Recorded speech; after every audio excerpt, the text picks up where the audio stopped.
parents sont déjà à la sortie là-bas, je me mets à pleurer. Quand je me mets debout, je me rends compte que je suis seul.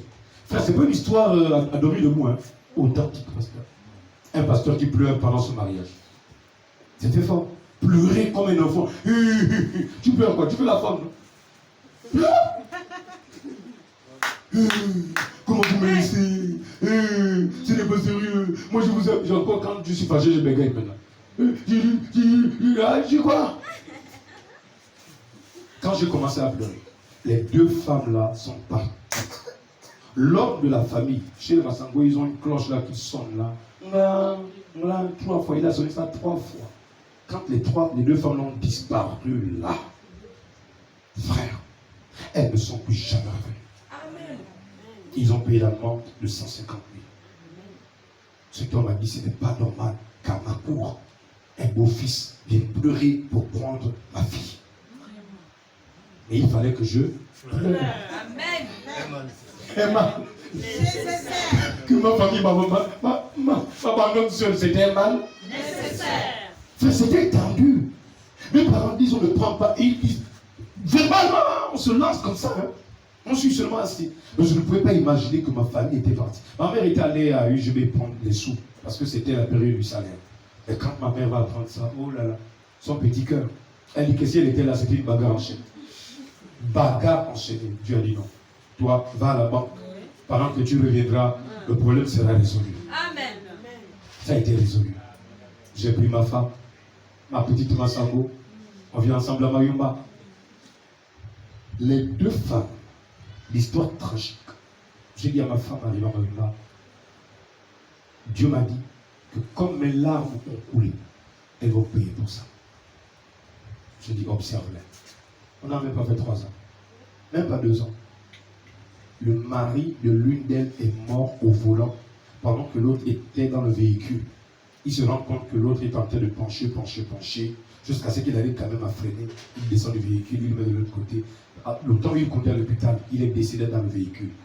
Quelques semaines plus tard, le mari de l'autre meurt. Je vous dis les choses de continu. Ça donne des frissons, mais c'est rien. Mon épouse a pleuré. J'ai dit, chérie, je t'avais dit quoi? Tes 2 tantes là seront veuves. Elles sont tombées veuves au même moment.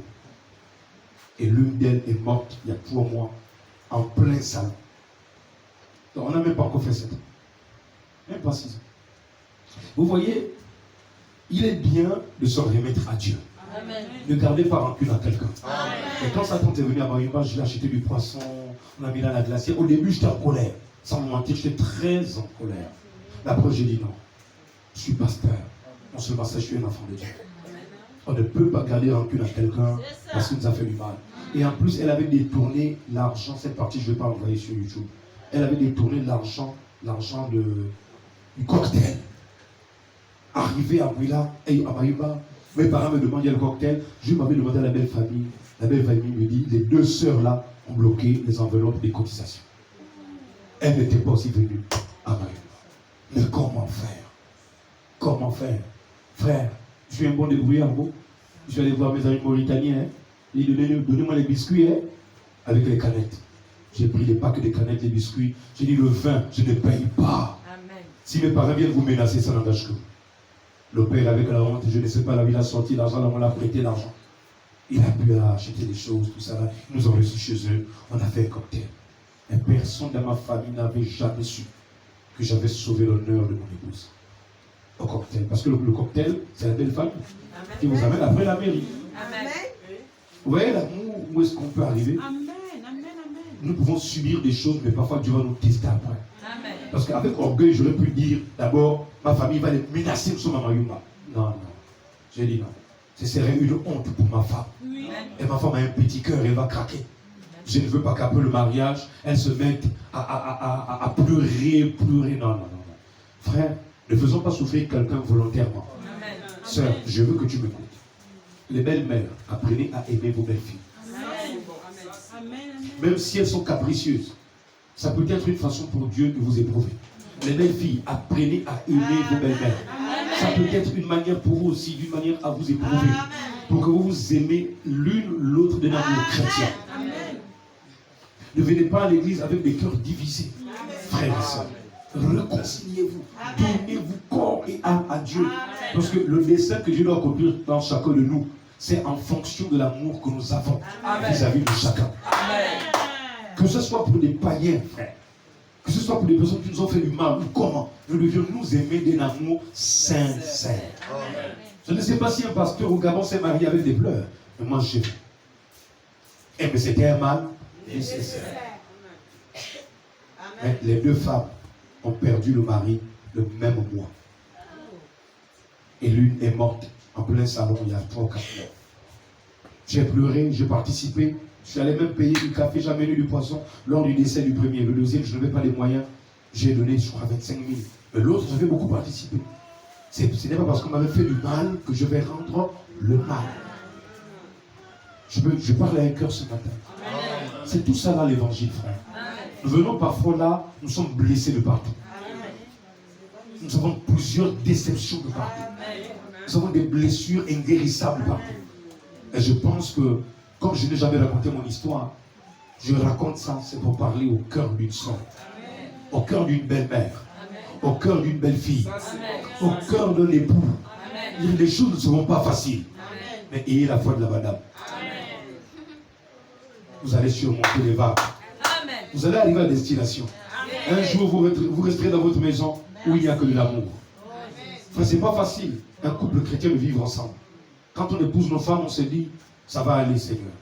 Et le moment quand tu te retournes, quand ta femme se fâche, elle ne peut plus te parler, tu te demandes, j'ai épousé un démon ou une sœur. Le diable te parle, franchement pas. Je suis très très sérieux. Parfois le diable pénètre nos sœurs dans leur cœur, change leur vie. Mais c'est Dieu qui fait ça. Il veut voir s'il y a de l'amour dans nos cœurs. Les sœurs aussi, parfois, les frères ne réagissent pas au bon moment. Vous avez besoin de quelque chose à telle heure, à telle période. Les choses ne sont pas là. Et quand ça retarde juste un peu, vous êtes frustré. Même préparer, c'est tout un problème. Faire la table, tout un problème. Le sourire qu'il y avait, c'est tout un problème. Quand il faut bien dire Yana, attends ton tour, tu vas te marier. Oui, vraiment. Comme Michel, attends. Je pense que c'est là où tu vas dire je ne chante pas. Je ne sens pas bien. Non, je ne sens pas l'onction. C'est pas l'onction, frère. C'est la maison. L'atmosphère, c'est là-bas. Le secret avec ma femme, je vais vous le partager, c'est que nous nous sommes assis, on a constaté pendant 3 ans trop de problèmes, petites choses, crispation, tension. Je dis à ma femme, je veux qu'on soit conscient de quelque chose. Il y a quelqu'un qui s'est introduit dans la maison. Il s'appelle le diable. Oui. Tu n'es pas mauvaise, je ne suis pas mauvais. Tu es d'accord? Oui. Nous sommes dans la chambre. Pas, voix basse. Et bon, nous allons prier. Nous allons dire qu'à chaque fois qu'il y a quelque chose qui ne va pas, que tu ne t'énerves pas, que tu ne gardes rien dans ton cœur, que je ne garde rien dans mon cœur. Quand ça ne va pas, tu me fais asseoir. Si j'ai tort, quand je te dirai j'ai tort, je reconnais le tort. Mais si je ne reconnais pas, reconnais ton tort. Et avançons comme ça. Tu es d'accord? Oui, chérie. Frère,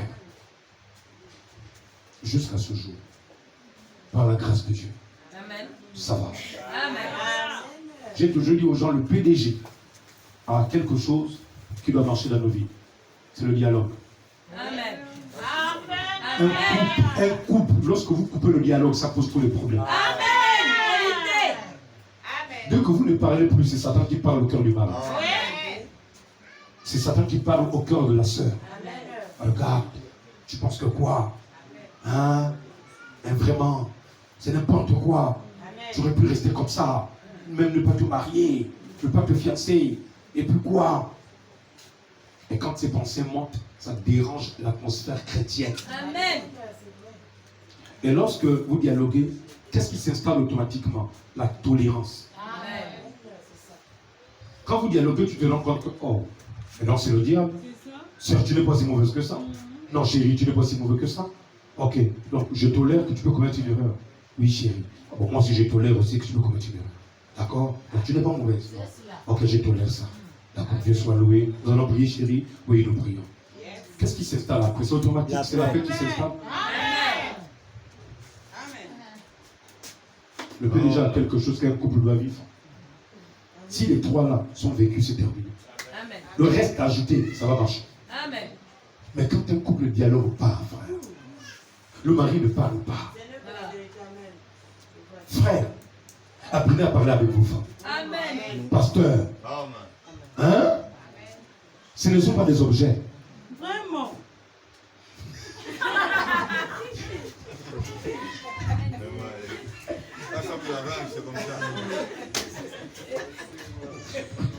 Ce ne sont pas des objets. Un objet, tu prends, tu installes quelque part. Tu n'as pas besoin de parler avec ça. Oh, pasteur, mais on va dire quoi? On va dire, raconter tout. Moi, quand ça va pas, je suis avec ma femme dans la chambre, on est en train de parler, tu sais que je fais Dieu. Mais je lui fais les guidi-guidi. Je lui fais. Oh, prince, arrête, il dit non. On se met à jouer. Frère, dis à quelqu'un, c'est pas mauvais. Ce ne sont pas des robots, frère. Hein? Ah, Seigneur. Amen.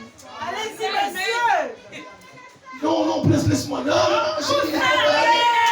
j'éclate un peu les pieds, j'éclate les pieds. Oh non, tu vois? En fait, ça installe l'amour et l'attitude. Et après, quand je suis un peu libre le dimanche, j'ai fini le culte, on s'en va à la plage de Baïba. Allez, on commence à faire les sapins. Et après, je dis bon, on fait la course. Moi, je sais que je veux lui battre. On fait la course. Je lui laisse avancer. Après, je lui dis, ne fais pas sembler la pauvre plage. Elle s'est mariée, je lui rattrape, je dépasse un peu, je reviens. Ça fait du bien. Même si on finit avec ça. Hein? C'est très important. Amen. Pas de balade. Oh, non, frère, moi je ne suis pas dedans. Frère, c'est pas. Quand tu mangeais tes galettes, tu n'étais pas dedans. Qui t'a dit d'aller prendre la soeur? Vraiment. Oh, non, Seigneur, je veux me marier. Tu dis, toi, tu es sûr. Non, Seigneur, je suis sûr, j'ai prié, j'ai la révélation. Il faut assumer les conséquences. Hein? Non. Les gens sont contents. Amen. Pourquoi, frère? Mais regardez Jésus, parfois il fait des surprises. Tu t'attends pas à quelque chose comme ça. Ça réjouit le cœur. D'accord? Tous les témoignages d'aujourd'hui, c'est quoi? Ce sont des surprises. Et nous avons dit que Dieu nous fasse des cadeaux, n'est-ce pas? Ce sont des cadeaux. Vous voulez voir quoi? Cadeaux, enveloppe? Non.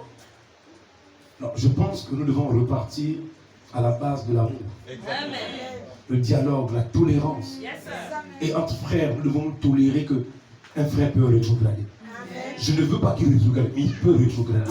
Parce qu'il est écrit que le juste tombe 7 fois il se relève. Si c'est écrit, c'est que c'est écrit pour ce frère, c'est écrit pour cette soeur. Et je prierai encore et encore pour que ce frère revienne, pour que cette soeur revienne au nom de Jésus. Amen. Toutes ces choses sont mises là pour nous éprouver. Voilà pourquoi je parlais de la foi de l'Abada. Ça peut monter à un moment donné, ça peut redescendre, mais gardez toujours l'équilibre. Ne pensez pas que vous êtes une super église. Immunisée contre les tentations. Vaccinée, frère. La preuve que tu as le Saint-Esprit, c'est quand les tentations arrivent et les épreuves, et tu arrives à les surmonter. C'est là où tu peux te dire, j'ai le Saint-Esprit. Hier, on me parlait un peu mal, je réagissais automatiquement. Hier, on me disait ceci, je réagissais. Mais maintenant, les choses vont doucement. J'ai constaté que Dieu est en train de m'améliorer maintenant. Seigneur, je veux encore aller plus loin avec toi. Amen. Si Ruth n'avait pas accepté de quitter les choses de Moab, elle n'aurait jamais bénéficié des choses d'Israël. Donc nous devons quitter certaines choses pour entrer dans certaines choses. C'est un mal nécessaire. Je n'ai pas pu parler de sa famille, son frère, ses soeurs, son père, sa mère. Tu quittes tout le monde comme ça, subitement, tout d'un coup. Non, moi je m'en vais, je vous laisse. Enfin, c'est pas facile. Moi je vois mon épouse, même Mouila là, à côté là. Faire 1 an sans aller voir sa belle-mère, c'est tout un problème, mon frère. C'est tout un problème. Mais qu'en est-il d'une femme qui quitte un territoire Amen. Pour aller en Israël? Elle l'a fait par la foi. Amen. Nous aussi par la foi quittons certaines choses. Amen. Dieu ne nous bénira jamais si on ne quitte pas un point A pour un point B. Amen. Je peux entendre un amen? Je ne veux pas aller très loin aujourd'hui, je veux m'arrêter là. J'avais voulu vous dire beaucoup de choses, mais je pense que l'histoire là peut nous résumer combien Dieu nous aime. Et il aimerait faire beaucoup de choses avec nous. Mais c'est nous-mêmes qui mettons des freins, des blocages, des empêchements. Alléluia. Donc je vais lire quelques déclarations de frère Branham, nous allons partir. Le reste, je verrai comment, au moment opportun, je reviendrai. Mais je pense qu'aujourd'hui, Dieu voulait parler à chacun. Alléluia. Ce sont des choses que nous pensons pas trop essentielles, pas trop utiles, mais frère, c'est vraiment utile. Il y a des foyers qui sont parfois prêts à basculer. Les divorces qui sont arrivés par manque seulement de dialogue. Manque seulement de dialogue. Le divorce est arrivé. La femme n'a pas pu tolérer que son mari a pu tromper. Moi j'ai toujours dit, et je le dis au plus profond de mon cœur, ma main posée sur le cœur. Si j'apprends que ma femme m'a trompé, elle ne le fera jamais. Mais si j'apprends qu'elle m'a trompé parce que j'ai été absent pendant 3 mois, 4 mois, je suis quelque part dans un pays, je suis à Libreville, comme ça me fait bientôt janvier, ça me fait 3 mois. Si j'apprends qu'elle m'a trompé, je pardonnerai ma femme. Amen. Frère, c'est mon cœur à moi. Elle ne le fera pas. Elle ne le fera pas. Alléluia. Quand tu sais par où tu traverses, tu peux tolérer l'autre. Tu peux te dire, c'est vrai que ce n'était pas nécessaire. Si elle l'a fait, et puis quoi? On avance. Mais elle ne le fera pas. Amen. Alors frère Branham dit, savez-vous ce qu'il fit? Il a juste soulevé un peu le rideau. Job regarda de l'autre côté. Qu'a vu Job? Que pensez-vous qu'il a vu? Il vit la Pâque pour la première fois. Il vit la première Pâque. Il s'écria, je sais que mon Rédempteur est vivant. Cette première vision de la Pâque a fait crier un prophète. Et les tonnerres grondèrent, les éclairs brillèrent. Il vit la Pâque pour la première fois. Alléluia. Amen. Que fait la Pâque, dit frère Branham? Elle produit des éclairs et des tonnerres. Elle chasse l'ennemi.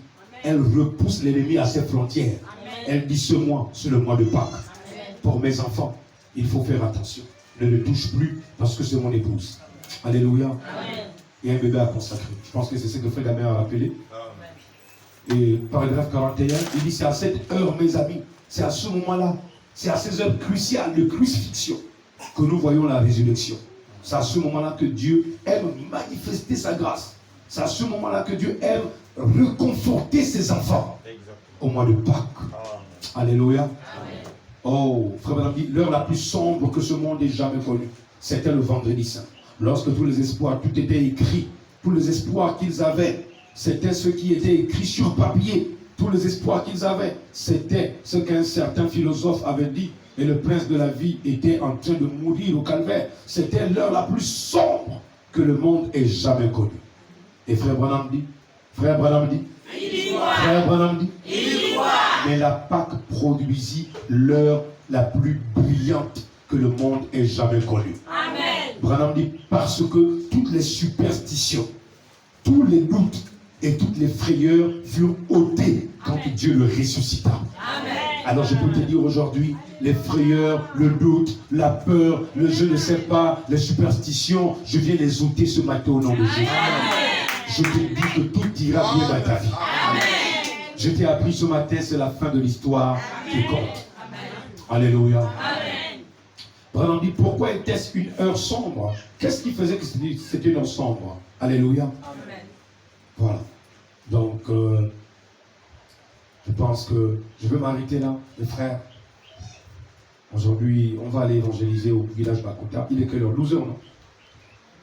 12h57, c'est ça? On va s'arrêter là. Vous n'allez pas aller trop prendre de temps aujourd'hui à la maison. Mais retenez, frère. Vous savez, frère Madame dit, ce n'est pas de beaucoup prêcher qui compte, mais c'est de faire rentrer le clou jusqu'à ce qu'il atteigne le point final. Amen. Et j'espère que le point final d'aujourd'hui, c'est que dans ta vie, personne ne peut t'arrêter. Amen. Rien ne peut empêcher le dessein de Dieu de s'accomplir dans ta vie. Qu'aucun prophète, aucun homme ne vienne te dire qu'on t'a encore retenu quelque part. C'est de là où je crois que les prophètes du Gabon, et d'ailleurs, commettent l'erreur grave. Quand quelqu'un qui a le Saint-Esprit, ils vont lui dire on t'a bloqué. Quelqu'un qui a le Saint-Esprit, on ne peut pas bloquer la personne. Et quand ils font un semblant de délivrance, ce n'est pas la délivrance. En fait, tu es délivré de bruit. Mais comme tu penses et tu crois que c'est la parole de cet homme qui t'a délivré, c'est là où tu voudras les faire. Et tu diras, ah, c'est que l'homme de Dieu avait dit. Non, ce n'est pas ce que l'homme de Dieu avait dit. C'est ce que tu as cru. C'est pourquoi je crois que ta foi va produire des résultats. Amen. Alléluia. Amen.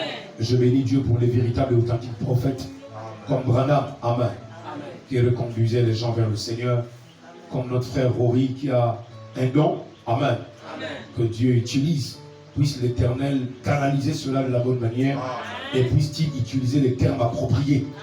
Qu'il n'utilise pas les termes que les gens du monde et les prophètes du monde utilisent. Voilà, qui n'honore pas le Seigneur Jésus-Christ. Frère Rory, sers le Seigneur Jésus et je pense que tu verras sa gloire. Alléluia.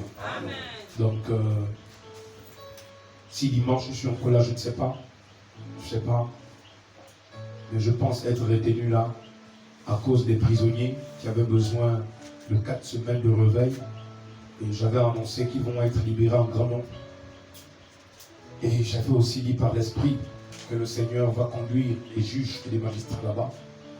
Et actuellement, ils sont en grève. Voilà. Nos prières ont produit leur effet. Les juges et les magistrats sont en grève parce que toutes les prisons sont saturées. À Libreville, ils sont 3800 pour une prison construite pour 300 personnes. Frère, quand je vois quelqu'un se plaindre dehors, je lui dis, frère, réjouis-toi dans le Seigneur. Amen. Si tu savais qu'il y a un autre lieu, si tu étais là-bas, tu aurais dit, je préfère manger même le riz manganta et attendre la grâce de Dieu Amen. que de me plaindre parfois à cause de mon manque de patience. Donc, il y a des audiences foraines qui ont commencé. Et quand je suis rentré prêcher vendredi, j'étais en train de leur dire que ces choses allaient se faire. Et à 19h, 20h du vendredi, j'ai pris mon téléphone, celui-ci. C'est là où je découvre sur une page d'information que les juges sont en grève parce qu'il faut désengorger les prisons. Oh, j'ai jubilé dans mon cœur parce que je suis allé leur prêcher le sceau de Pâques. Amen. Amen. La grande délivrance qui approche, une grande libération qui approche. Amen. Et après, c'est l'un d'eux qui m'apprend que cette semaine qui arrive, plusieurs seront libérés. Amen. Frère, si cette même bouche-là va prêcher en prison, des personnes qui sont retenues dans une prison physique, Dieu plante la foi, ils sortent. Qu'en est-il de toi? Amen. Qu'est-ce qui est plus compliqué? Je pourrais te dire, c'est ce qui est physique. Parce que ça là, si tu n'as pas Dieu, c'est difficile. Par la foi, tu crois par la foi que ça va aller. Et tu espères et ça va aller. Mais physiquement, frère, tu n'as personne pour t'aider. Tu n'as personne pour te soutenir. C'est pas facile. Alléluia. Donc, j'espère que ce mal nécessaire qui t'est arrivé sur ton chemin, tu vas pouvoir l'analyser dans le but de gagner encore plus la confiance du Seigneur. Nous allons prier tout à l'heure. Tu vas demander au Seigneur des pardons pour toutes les fois que tu t'es beaucoup plaint des situations de la vie où tu ne savais pas que Dieu est en train de te faire passer du Brésil jusqu'au Gabon. Alléluia. De Moab jusqu'à Israël. Dieu est certain. La question que je te pose, es-tu certaine, ma soeur? Es-tu certain, mon frère? Que Dieu vous bénisse. Amen. Donc, c'était ça mon message, même si je n'ai pas pu développer l'autre sur le temple et la maison de Dieu. C'est un message que j'ai déjà dans ma machine, mais je n'arrive pas à le prêcher. Je n'arrive pas. Quand je viens à la chair, c'est autre chose qui arrive. C'est la volonté de Dieu. Et je peux vous dire que nos vies doivent arriver au point où nous sommes des temples parfaits, dans lesquels Dieu habite. Il peut parler, il peut agir, il peut se manifester. C'est ce que Dieu veut faire avec nous. Il veut que nous témoignions abondamment le sang même puissant qui agit. Mais les situations de la vie nous amènent à désespérer, à une désescalade de la foi où nous sommes montés plus haut, après, paf, nous redescendons. Comme si Dieu a essayé de t'amener, après il est fatigué et tu as commencé à repartir en arrière. Non, il y a un Dieu qui existe. Il veut te conduire quelque part. Et les circonstances négatives de la vie, les malheurs, les déceptions, tout ça, ça fait partie du plan de Dieu. C'est ce que tu dois retenir ce matin. Il n'y a rien qui ne va de travers. Tout va bien. Alléluia. Nous allons prier d'abord. Alors que nous avons dans la tête courbée, prions. Bien-aimé Seigneur Jésus, je viens te rendre grâce et te remercier pour cette opportunité que tu m'as donnée de parler ouvertement, Seigneur, à tes enfants, au sujet de toi et de ce que tu veux bien faire avec nous. Mais nous, Seigneur, nous manquons à la réalisation de cela parce que nous pensons connaître mieux que toi, ou faire mieux que toi, Seigneur. Cette histoire de Ruth, la Moabite, Naomi, Seigneur, nous a emmenés, Seigneur, au Dieu Tout-Puissant, à une réalité de la fidélité de Dieu dans ce qu'il a promis de faire. Seigneur, nous avons compris que tu fais ce que tu veux, mais sans jamais t'écarter de ton plan. Et c'est nous qui ne connaissons pas ton plan. Nous ne savons pas les procédés, les comment, les manières que tu vas utiliser. Mais si nous pouvons simplement te faire confiance, Seigneur Jésus, sûrement, tu nous amèneras à la destination finale. Car ce qui compte, Seigneur, c'est la fin qui compte. C'est la fin de l'histoire. Tu connais l'histoire de chacun d'entre nous ici. Depuis le jour où nous sommes devenus un fœtus, un germe dans le ventre de nos mères, jusqu'au jour où nous avons été enfantés.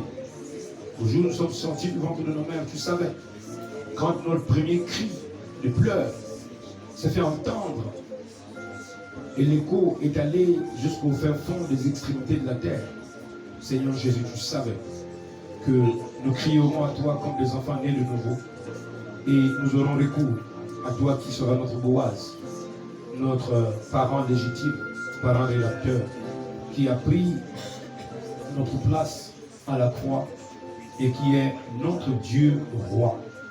Oui, Seigneur, nous croyons que comme tu es notre Dieu, notre Créateur, notre époux, notre rédacteur, si nous mettons notre foi en toi, sincèrement et fidèlement, Seigneur, tu nous accorderas les grandes délivrances. Alors donne à mon frère Jésus, donne à ma soeur ce matin, d'être sage, prudent, dans tout ce qui se fait dans la vie, Seigneur. Que nous ne puissions pas laisser l'ennemi nous déplacer, Seigneur, cette bonne foi que tu as plantée ce matin en nous, Seigneur, pour qu'elle produise des fruits, un arbre fruitier, donnant ses fruits en sa saison, avec la paix, la joie, l'amour, la simplicité, Seigneur, au Dieu, le pardon, l'humilité, Seigneur, au Dieu Tout-Puissant. Oui, Seigneur Jésus, nous avons appris que c'était mal nécessaire parfois de perdre certaines personnes pour en gagner d'autres, Seigneur Jésus. Nous avons appris que c'était mal nécessaire de quitter parfois nos familles, Seigneur, nos parents, nos amis intimes, de les perdre, Seigneur, pour en gagner des puissants et des meilleurs, Seigneur Jésus. Dieu Tout-Puissant, tu connais mon histoire. Tu connais l'histoire avec laquelle, par le sang, ton sang, tu as dit ce que tu feras pour moi, Seigneur Jésus. Je ne m'attends qu'à toi. Tu connais l'histoire de mon frère, tu connais l'histoire de ma soeur. Tu sais le chemin par lequel chacun d'entre nous ici passe. Tu connais ce que nous subissons comme honte, comme opprobre, comme ignominie. Tu connais, Seigneur, ce que nous traversons, comme l'histoire de cette noix de madame qui peut flotter, Seigneur, oh Dieu, au travers la mer. Mais Seigneur Dieu Tout-Puissant, la destination, c'est qu'elle pousse sur une terre ferme, qui a les engrains qu'il faut pour reproduire les fruits, Seigneur, qu'il y a dans ce grain, dans cette noix de madame, Seigneur Jésus. Merci Père, tu connais les épreuves, les turbulences, les vagues qui ont soulevé la foi de plusieurs d'entre nous ici, Seigneur, depuis janvier jusqu'à maintenant. Mais nous avons la ferme conviction que toi, notre Dieu, tu nous conduiras au bon endroit pour que nous atteignions le port destiné, le sol fertile, et que ce germe qui est planté en nous comme au temps de Ruth, la Moabite, nous produisons, Seigneur, oh Dieu, les fruits abondants de la confession de notre foi, qui dit que là où il y a la foi, c'est là où je mourrai, Seigneur. Ne plus renoncer à ce si grand salut que tu nous as enseigné, comme Boaz pouvait dire à Ruth, la Moabite, ma fille, je te prie, ne quitte pas ici. Si tu as besoin de quoi que ce soit, va vers mes vases, va vers mes serviteurs. Ils te donneront ce dont tu auras besoin. Seigneur, parfois, ce dont tu te plains sur nous, c'est parce que nos frères et sœurs fréquentent tellement trop l'église. Ils n'ont pas des hommes stables qu'ils peuvent appeler leur conducteur, leur pasteur. Seigneur, tu veux que tes enfants aient des hommes établis par toi, que tu considères comme étant le conducteur de leurs âmes. Car nous rendrons compte, nous, chaque conducteur des âmes que tu as mises sur nos chemins afin de les conduire jusqu'à toi, Seigneur Jésus. Tendre et pour fidèle, je termine, très cher Elimelech, reçois l'expression de notre amour profond et nos sentiments distingués, de ce que tu as pris notre place à la croix. Tu es mort et tu as été rejeté, tu as été cloué, crucifié pour nous produire la vie éternelle. Viens agréer notre prière par le sang de l'agneau et au nom de Jésus, alors que Seigneur, nous te recommandons la journée d'aujourd'hui, les offrandes de la Bible. N'oublie pas les témoignages qui ont été donnés, ajoute-en encore d'autres témoignages, Seigneur. Et quand le mal se trouvera sur notre chemin, les malheurs, les séparations, les divisions, les soustractions, Seigneur, les personnes qui ne sont pas utiles sur notre chemin, apprends-nous à ne pas nous plaindre, Seigneur. Apprends-nous à ne pas aussi les critiquer et à considérer que c'est tellement nécessaire. Nous voulons avancer avec ceux qui veulent avancer avec toi, qui ont le caractère de Ruth,